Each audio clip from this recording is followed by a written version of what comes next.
Now, one of the ways to create content for your emails inside of your draft will be to do a blog broadcast.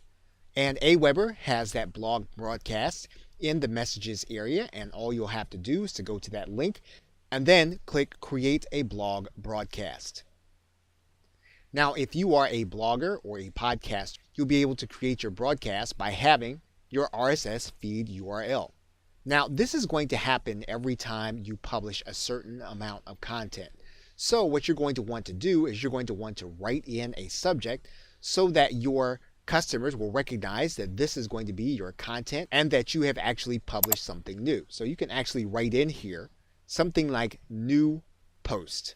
You can actually personalize that subject line so that when the person actually sees the email, they're going to see their name, they're going to see that it is a new post.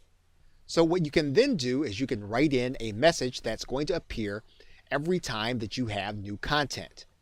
We can actually put that same message inside of the plain text box so that it also goes out.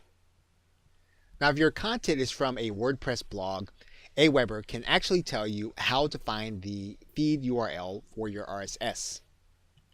And typically it is going to be in one of the forms that you see here. We can take that feed information and we can place that in our feed.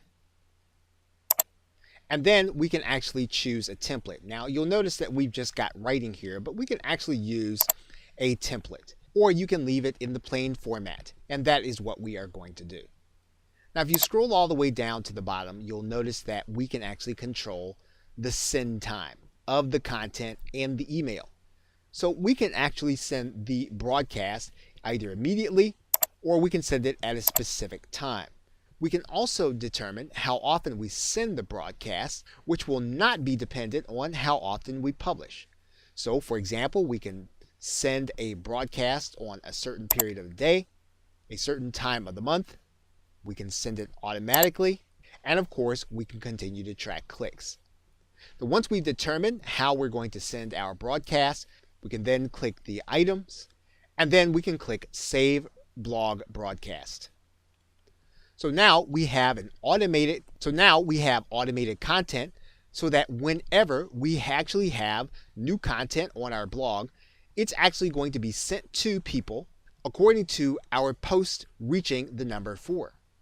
This is a great way of actually keeping the people who actually want your content well aware of what it is that you are doing. Okay, so with that, thanks, and I will see you in another video.